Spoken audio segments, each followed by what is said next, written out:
From Battery Park, along the coast of the southern tip of Manhattan, civilians stare in disbelief at the flames illuminating the night. Some wonder aloud if this is some sort of terrorist attack. Others are fully aware of the culprit. It was Spider Island that was attacked. It couldn't have been anyone else but the Goblin. From within the island, everything is coming to an end. Otto rips off his VR helmet. But I cracked the Goblin's stealth protocols. There's no way his forces could have gotten through my security grid. How is this possible? Explain. The Goblin King sneers. Did you actually think you could out-hack me? You never could hold a candle to Oscorp tech. You should have joined me when you had the chance, Otto. Now, there's nothing left for you to do but die! Attack, my darlings! Raise the spider's nest to the ground! Outside the base, Menace, the Goblin Knight, and Monster lead the goblins into battle as they vow to exterminate the bugs, to squash each and every one of them before they can scurry away. One spiderling manages to scramble inside the hideout to where the superior Spider-Man still stands. Boss, there's too many of them. We're getting slaughtered up here. What are your orders? I don't know. Should we abandon base? Give me a second. At this point, even Otto's robot butler, the living brain, is requesting his next order. Quiet! Spider-Man shouts.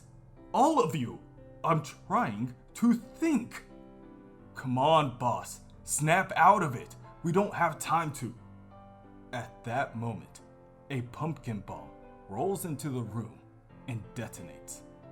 The living brain shields Spider-Man, but the Spiderling isn't so fortunate. Status: did this unit provide sufficient shielding? Yes, robot, Spider-Man says softly. Well done, but that Spiderling. Life signs terminated. Not 23, he sighs. He was my favorite. A strategic retreat is called for. Men, listen up. Keep at it. Hold back the enemy at all costs. Those are your standing orders.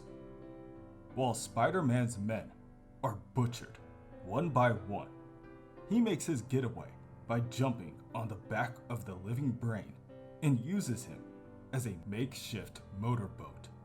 Faster, my automaton! Go! Go! Go!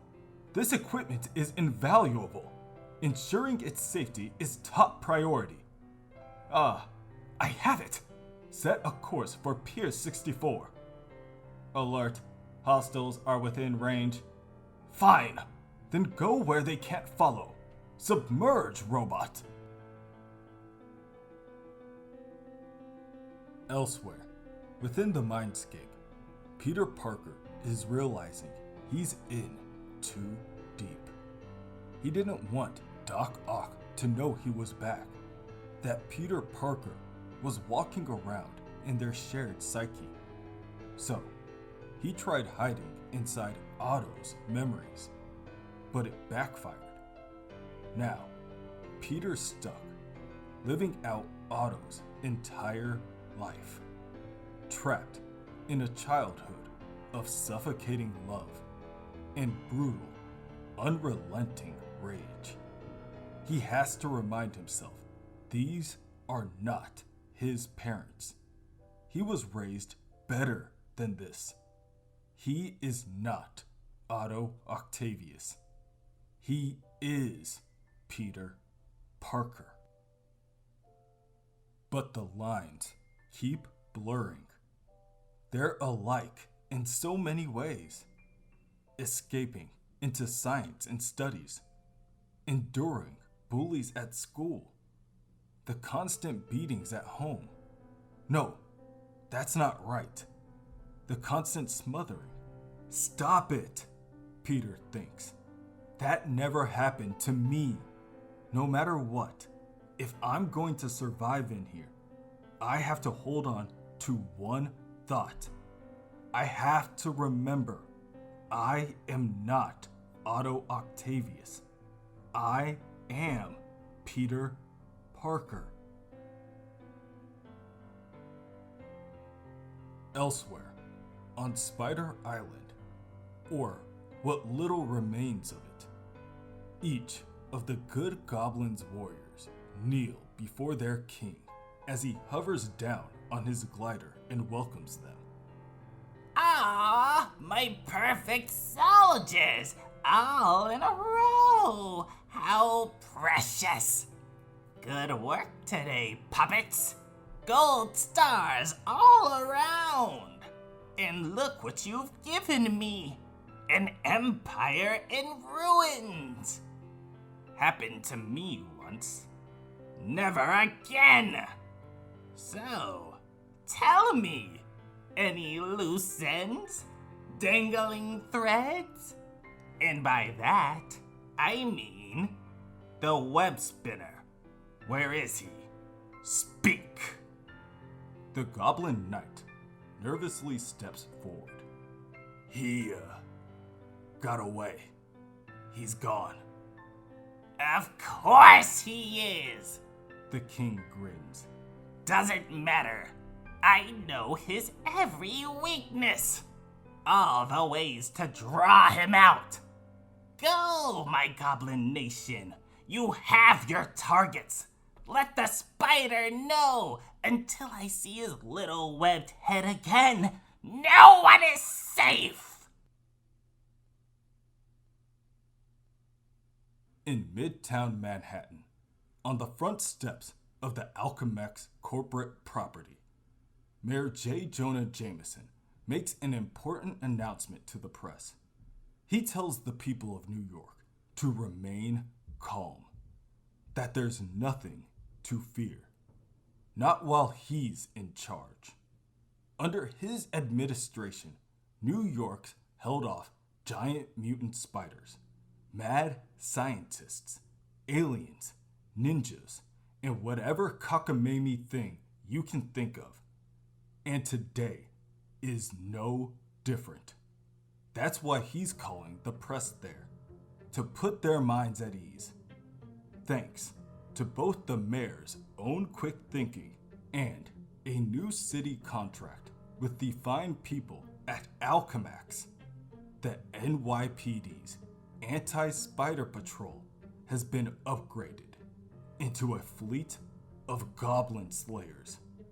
Threat or menace, the Goblin Gang is as good as gone, courtesy of Mayor J.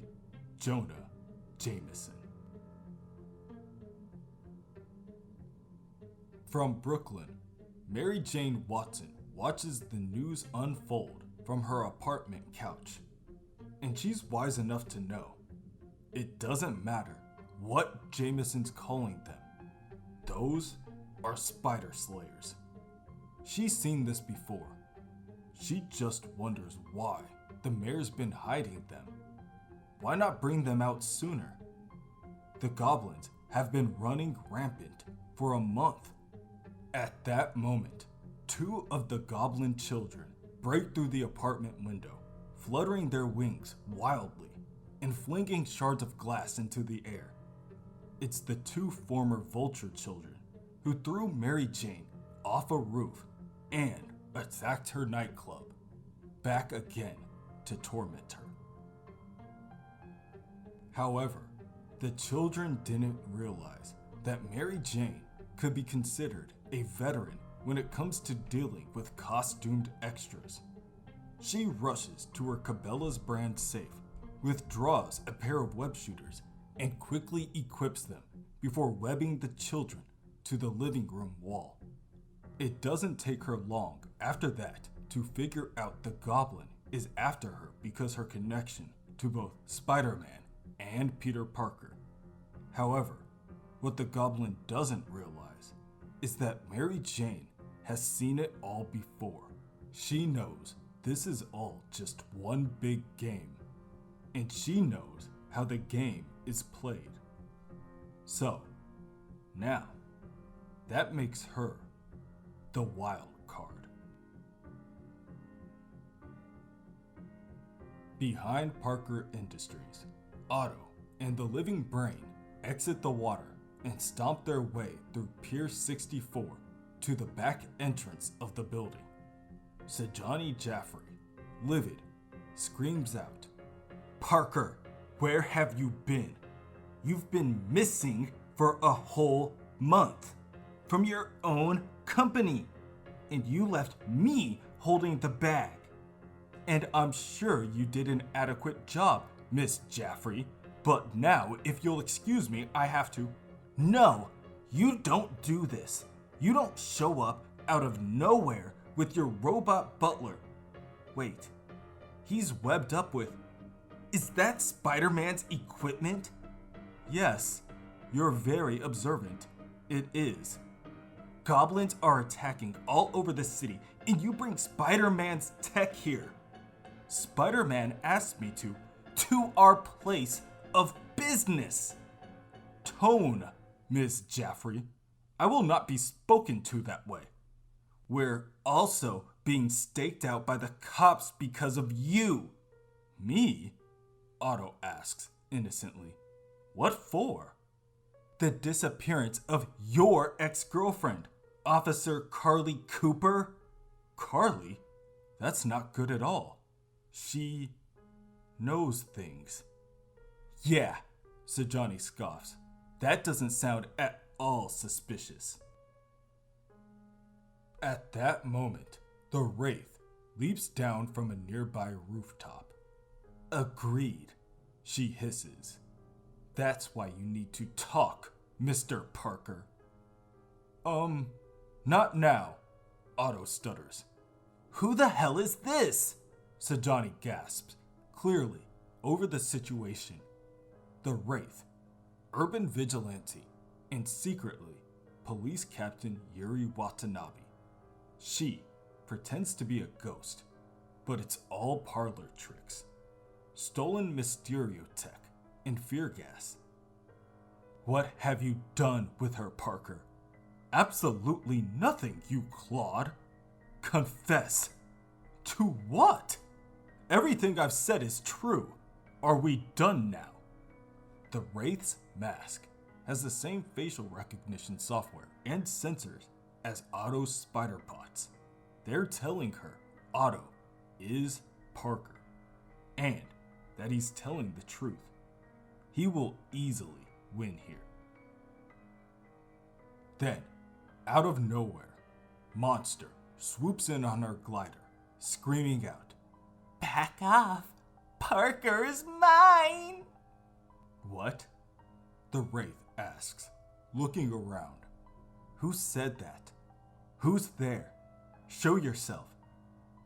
Otto attempts to slink back while the two women fight each other, but he can't help but be fascinated. It appears Uatu's concerns about the lenses were justified. They're being affected by the goblin protocols as well, and blocking all goblins from them.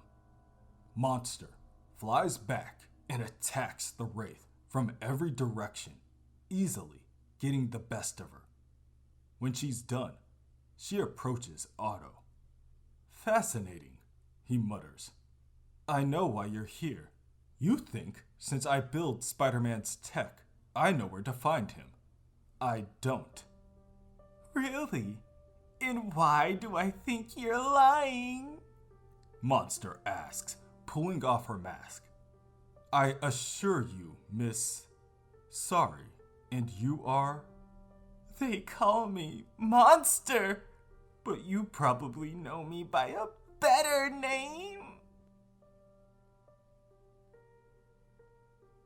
Meanwhile, at the condo of May Parker Jameson and Jay Jameson Sr., a group of hand ninjas, induced with the Goblin formula, kick down the door. They announce to the couple that they have been summoned for an audience with the Goblin King. But then, they realize the couple isn't home. They are with Mary Jane, safe in the back seat of her vehicle, and she's on the phone with her Aunt Anna, telling her to follow the drill, just like the two of them practiced. Mary Jane's aunt is to go to the airport and take the first flight out of town. Mary is going to take Aunt May and Uncle Jay to the closest airport to her and do the same. If the Goblin wants to play a game, let's see him try it, after Mary Jane has taken all the pieces off the board. In the mindscape, Peter Parker has to admit he's never felt so safe and at peace. He's standing over the grave of the man who raised him, and he feels a sense of relief. No, he should feel guilt. He didn't stop that burglar, and his uncle died because of Uncle. Torbert Octavius was his father, and there was nothing he could do to stop him. Peter remembers every time he struck him, every stinging blow, No, that wasn't me. I'm not Otto Octavius. I'm Peter Parker.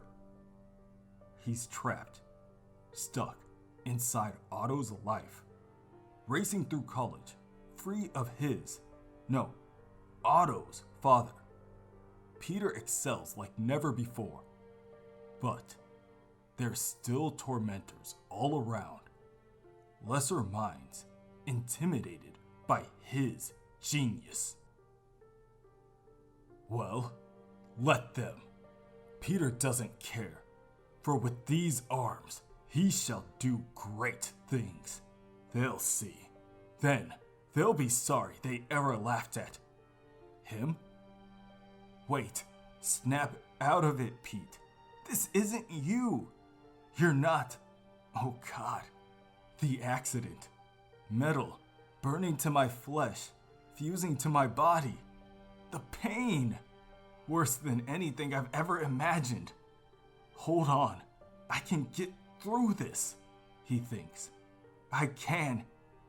Ha ha! I'll do more than survive. I shall triumph over this. I shall emerge victorious. Stop it. Remember. Always remember. I am not Otto Octavius. I am Dr. Octopus. At Parker Industries, Otto and Sajani make a break for the door, leaving the living brain to hold off the monsterized Carly Cooper. Is this a joke? She scoffs. This toaster won't hold me for long, Peter. Luckily, Otto has fortified their defenses for these kinds of occasions. As soon as the door opens, letting the two into the building, 8 mechanical tentacles appear out of the ceiling, walls, and floor, blocking the lane and making it more difficult for Monster to chase after them. Monster just laughs as she draws her razor-sharp khopesh and slices down each of the appendages. Mechanical tentacles? Nice touch. But trust me, sweetie, I'm prepared for this one. This is me, remember? And I know all your secrets. And apparently you want to be a little chatty about them. Otto pushes Sajani into a nearby laboratory, locks the door behind her, and bolts it down the hallway, explaining, "That woman's my ex. Something tells me if we split up, I'm the one she'll follow. Too true, Petey. Monster snickers. You know me. All I ever wanted from you was more alone time. This is a disaster, Otto thinks. So far, it's just the one goblin, but they all know. If the others come, they'll level this place just like they did Spider Island. I built Parker Industries to be my legacy, and I'll kill every last one of them before I let them destroy it.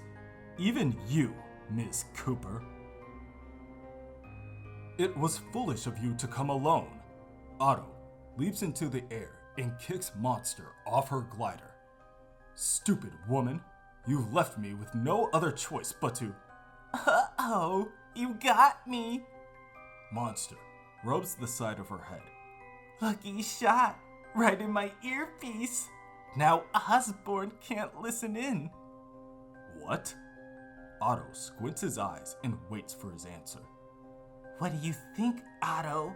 It's why I chose you as my target. I need you. Only your brain, or Peter's, or whatever's in that skull. You're the only one who can fix this, who can fix me. Hurry, before I lose control again.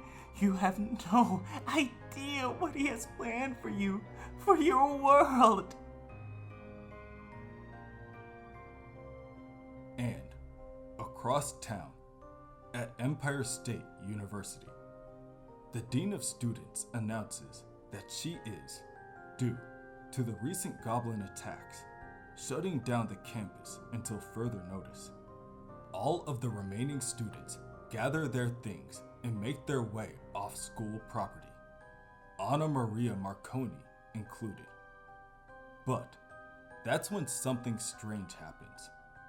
A woman pulls up in a two-door coupe and opens the passenger door. She tells Anna Maria that Mary Jane Watson sent her, and they're gathering up everyone who's close to Peter Parker and getting them out of the city, at least until all this blows over. She then introduces herself as Lily Hollister, one of Peter's friends, and she tells Anna Maria that she has nothing to be worried about. Everything is going to be just fine.